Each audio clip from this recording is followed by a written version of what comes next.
Hello everyone. मैंने अपने पिछले वीडियो में पर्यावरणीय मनोविज्ञान के एक महत्वपूर्ण विषय संज्ञानात्मक मानचित्रण पर बात शुरू की थी, जिसमें मैंने संज्ञानात्मक मानचित्र किसे कहते हैं और उसके अवयव या एलिमेंट्स क्या क्या हैं इसकी चर्चा की थी। पहले आज मैं उसका एक छोटा सा रिकैप आपको दूंगी।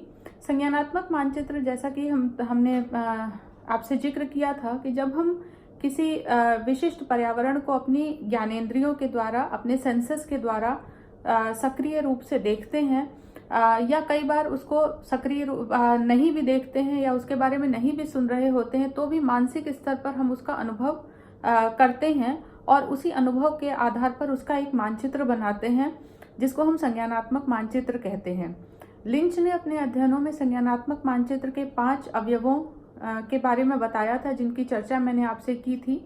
वो हैं पाथ, एजेस, डिस्ट्रिक्ट्स, नोड्स और लैंडमार्क्स, यानी मार्ग, छोर, इलाका, क्षेत्र, केंद्रीय इलाका या क्षेत्र, केंद्रीय बिंदु और स्थिरक बिंदु। आज मैं आपसे चर्चा करूंगी कि लिंच ने जिस मेथड का इस्तेमाल किया था कॉग्निटिव मैपिंग के लिए, उन्होंने जैसा मैंने पहले भी आपको बताया था कि उन्होंने स्केच मैप्स का इस्तेमाल किया था। तो आज मैं विशेष रूप से इसी बात की चर्चा करूंगी कि what are the methods of studying cognitive maps. संज्ञानात्मक मानचित्र का अध्ययन करने के लिए क्या क्या विधियां हमारे पास हैं। मेथोडोलॉजिकल लेवल पर कॉग्निटिव मैप्स के बारे में डेटा कलेक्ट करने के लिए हमारे पास कई तरह की विधियां उपलब्ध हैं, जिसमें से सबसे महत्वपूर्ण स्केच मैप्स हैं, जिनका इस्तेमाल सबसे पहले लिंच ने किया था और इसके आधार पर उन्होंने बहुत रिच डेटा कलेक्ट किया था। And it is a method of collecting rich data about the landmarks, about the districts, about the paths, nodes etcetera. लेकिन किसी भी मेथड को, जैसा कि मैंने आपसे बताया था स्केच मैप में, वो क्या करते थे कि अपने पार्टिसिपेंट्स को जिस क्षेत्र में वो होते थे उस क्षेत्र का एक मानचित्र बनाने के लिए पार्टिसिपेंट्स को कहते थे। इसकी चर्चा मैं अपने पिछले वीडियो में कर चुकी हूँ। स्केच मैप्स में भी अपने उसके एडवांटेजेस हैं, तो उसके डिसएडवांटेजेस भी हैं, उसके अपने फ्लॉज भी हैं। सबसे महत्वपूर्ण एडवांटेज तो यही है कि हम इसके द्वारा बहुत रिच डेटा, किसी क्षेत्र के लोग उस क्षेत्र के बारे में क्या समझते हैं, कैसे उसको अपने मानसिक स्तर पर ग्रहण करते हैं, उसका वो हमें प्राप्त हो जाता है। लेकिन इसमें कुछ फ्लॉज हैं, जैसे कि चूंकि इस कॉग्निटिव मैप मेंटल मैप्स होते हैं अबाउट अ पर्टिकुलर प्लेस और particular spatial, it is the knowledge of special knowledge of person. अब अगर हम किसी को, 2 अलग अलग लोगों को कॉग्निटिव मैप बनाने के लिए देते हैं, तो संभव है कि उनका स्पेशल नॉलेज भी अलग अलग होगा। साथ साथ में चूंकि कॉग्निटिव मैप बनाने के लिए व्यक्ति की ड्राइंग एबिलिटीज, उसकी कलात्मक योग्यताएं भी महत्वपूर्ण है, इसलिए हो सकता है कि चूंकि अलग अलग लोगों की ड्राइंग एबिलिटीज अलग अलग हों, तो इसलिए हम 2 इस तरीके से बने हुए मैप्स को कंपेयर नहीं कर सकते, उनकी तुलना हम नहीं कर सकते हैं। तो इसलिए ये एक इंटरपर्सनल कंपैरिजन एक समस्या उत्पन्न करता है। इसके साथ ही साथ अगर हम देखें तो चूंकि कॉग्निटिव मैप्स जो हैं वो एक्चुअल इन्वायरमेंट का हमारा मेंटल रिप्रेजेंटेशन होता है। कई बार ऐसा भी हो सकता है कि मैप्स में इंडिविजुअल ने जिस तरीके से उसकी लेबलिंग की हो, उसको जिस तरीके से नाम दिए हो, वो रिसर्चर के नोटिस में ना आए और वो अलग अलग तरीके से डिस्टॉर्शंस इसकी वजह से भी हो सकते हैं। उदाहरण के लिए डिस्टॉर्शंस या विकृतियां हो सकती हैं।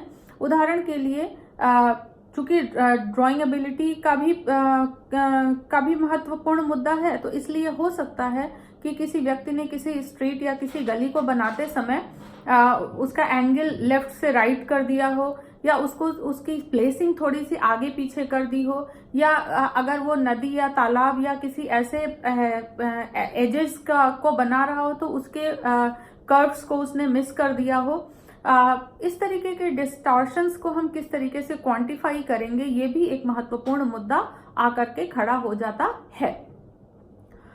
इसके हालांकि इन सारी दिक्कतों के बावजूद भी स्केच मैप्स अभी भी सबसे कॉमन है for gathering data on about cognitive maps.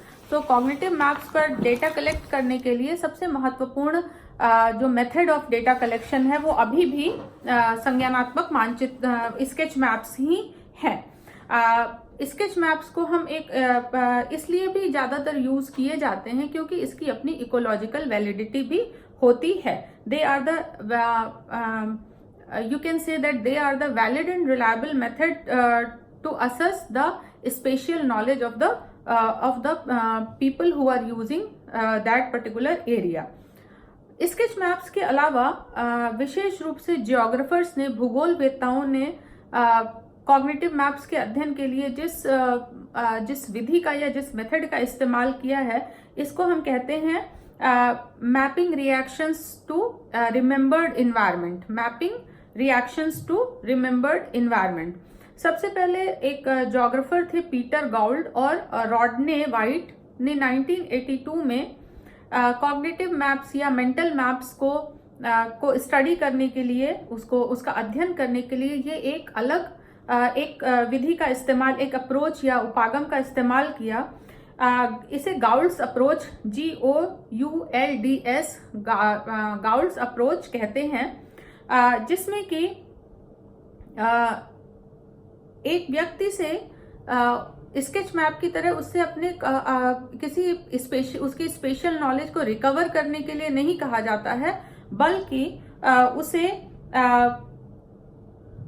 किसी स्पेशल एरिया की क्वालिटीज और कैरेक्टरिस्टिक्स को असाइन करने के लिए कहा जाता है with in a special environment. यानी हम उसको किसी एक जगह का ब्लैंक नक्शा देते हैं और उससे कहते हैं कि उस नक्शे में जो भी उस एरिया की स्पेशल क्वालिटीज हैं या उसकी जो कैरेक्टरिस्टिक्स हैं उनको वो वहां पर असाइन करे। इसको this map is called the Gould's map in the name of Peter Gould. इसे गाउल्डन्स मैप कहते हैं। और जब पार्टिसिपेंट अपना ये नक्शा बना लेता है तो इस नक्शे को हम ओरिजिनल जो नक्शा होता है उस क्षेत्र का, उसके ऊपर सुपर इम्पोज करते हैं और उसके बाद से देखने की कोशिश करते हैं कि क्या ये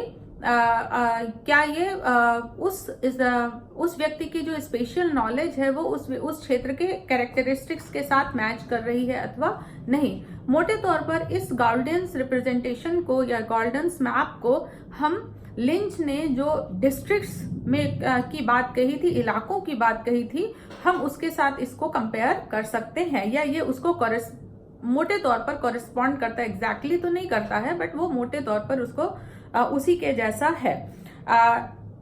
इसका इस्तेमाल भी विशेष रूप से ज्योग्राफी में ज्यादा होता है। साइकोलॉजिकल रिसर्चेस में इसका इस्तेमाल उतना ज्यादा नहीं हो रहा है। बेसिकली इसका इस्तेमाल ज्यादातर रिसर्चेस में प्लानिंग प्रोसेस, जैसे छोटे कॉलेज कैंपस में अगर हमें प्लानिंग प्रोसेस करना है, किसी चीज को इस्टेब्लिश करने के पहले कुछ प्लानिंग करनी है, तो उसके लिए भी इसका इस्तेमाल कुछ रिसर्चर्स ने किया जाता है।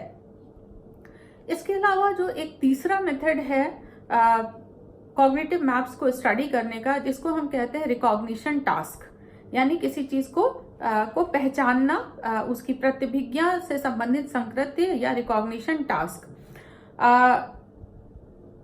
लिंच ने ही बोस्टन में रहने वाले जो उनके पार्टिसिपेंट्स थे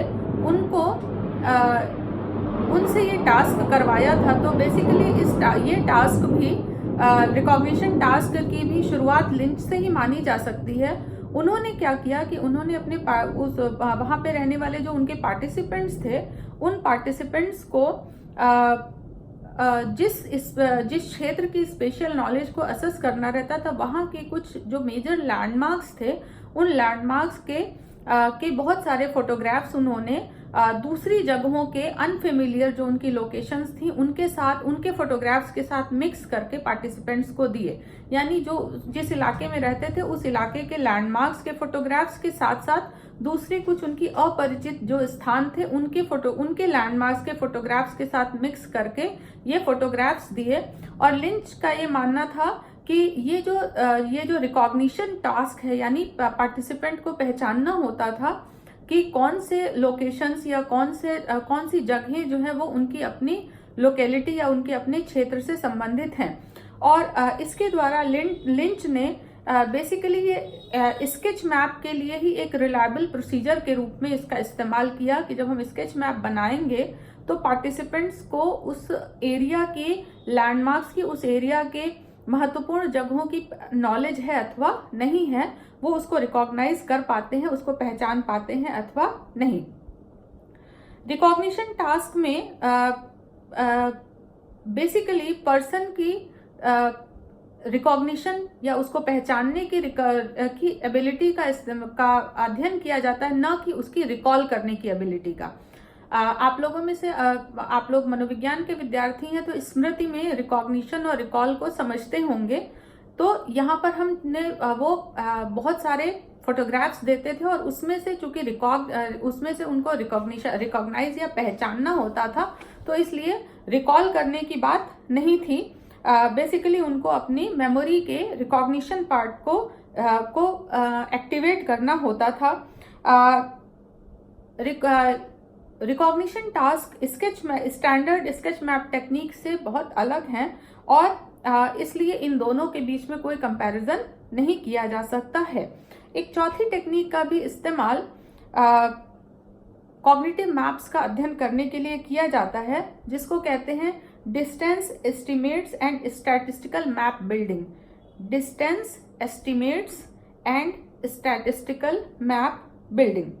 कई सारे रिसर्चर्स ने स्केच मैपिंग को अवॉइड करने के लिए पार्टिसिपेंट्स से सिंपली किसी लोकेशन में डिफरेंट जगहों के डिस्टेंस को, डिफरेंट जगहों की दूरी का अनुमान लगाने के लिए कहा जाता है। इस टास्क में पार्टिसिपेंट्स को किसी लार्ज स्केल एनवायरनमेंट में अलग अलग तरह की दूरियों के अनुमान लगाने के लिए कहा जाता है। डिस्टेंस के लिए कम से कम 3 तरीके के मापन का इस्तेमाल किया जा सकता है। जैसे पहला, there is a physical measurement of the distance between 2 points. किसी 2 बिंदुओं के बीच में फिजिकली डिस्टेंस का मेजर किया जा सकता है कि बिंदु 1 से बिंदु 2 के बीच की दूरी कितनी है। जैसे पार्टिसिपेंट से पूछा कि किसी एक मार्केट प्लेस की दूरी किसी दूसरी सड़क की दूरी से कितनी है और उनको उसका अनुमान लगाना होता है। इसे आमतौर पर यूक्लिडियन डिस्टेंस कहा जाता है। EUCLIDIAN यूक्लिडियन डिस्टेंस कहा जाता है। फेस्टिंगर, सैक्स्टर और बैक ने 1950 में एक टर्म यूज किया था जिसको हम कहते हैं फंक्शनल, जिसको उन्होंने कहा फंक्शनल डिस्टेंस। फंक्शनल डिस्टेंस किसी 2 स्थानों के बीच में एक्चुअल ट्रैवल डिस्टेंस को इंडिकेट करता है। एक्चुअल ट्रैवल डिस्टेंस एक व्यक्ति द्वारा उस एक स्थान से दूसरे स्थान के बीच में चल करके या किसी ड्राइव करके वो जब जाता है तो वो जितना डिस्टेंस वो कवर करता है उसको एक्चुअल फंक्शनल डिस्टेंस कहते हैं। तीसरे प्रकार का डिस्टेंस है जिसको हम कॉग्निटिव डिस्टेंस कहते हैं। कॉग्निटिव डिस्टेंस से तात्पर्य है कि ये या तो यूक्लिडियन डिस्टेंस हो सकता है या ये फंक्शनल डिस्टेंस हो सकता है, बट इन किसी भी केस में it is based upon the cognitive और perceptual estimate rather than the actual measurement. दोनों ही स्थितियों में यह परसेप्चुअल या कॉग्निटिव मेजरमेंट एस्टिमेट है, न कि ये एक्चुअल डिस्टेंस कवर किया गया है। Euclidean distance, cognitive estimates of Euclidean distance के आधार पर एक multi dimensional scaling measure approach अपनाया गया। इसको मल्टी डायमेंशनल स्केलिंग या MDS कहते हैं। MDS is a statistical procedure in which participants estimate the distance between a number of buildings और other locations in the environment. यानी ये एक ऐसा स्टैटिस्टिकल प्रोसीजर है जिसमें पार्टिसिपेंट अपने एनवायरनमेंट के अलग अलग लोकेशंस के बीच के डिस्टेंस को, उसकी दूरी का माप का अनुमान लगाता है। And on the basis of the distance between each point और each number of other points, computer एक उसका रिजेंबलिंग मैप जनरेट करता है और उसके आधार पर अनुमान लगाया जाता है कि व्यक्ति का कॉग्निटिव मैपिंग, वो अपने इलाके की संज्ञानात्मक मानचित्रण कितना कर रहा है और उसमें कितनी कम से कम गलतियां वो कर रहा है। तो इस प्रकार से मल्टी डायमेंशनल स्केलिंग एस्टिमेट्स का इस्तेमाल भी किया जाता है। हालांकि इसकी भी अपनी कुछ समस्याएं हैं, जैसे कि जनरली इसके लिए एक कंप्यूटर असिस्टेंस की ज़रूरत है। इसके अलावा हम इसमें भी अलग अलग मेथड्स का कंपैरिजन किस तरीके से करें, इस पर भी बहुत सारे चर्चा हो रही है। कुल मिलाकर के ये 4 तरीके के मेथड्स हैं जिनका उपयोग for collecting data and for studying cognitive mapping in humans इस्तेमाल किया जा रहा है। अब मैं आपसे चर्चा करूंगी अगले वीडियो में about the errors in cognitive mapping. Thank you.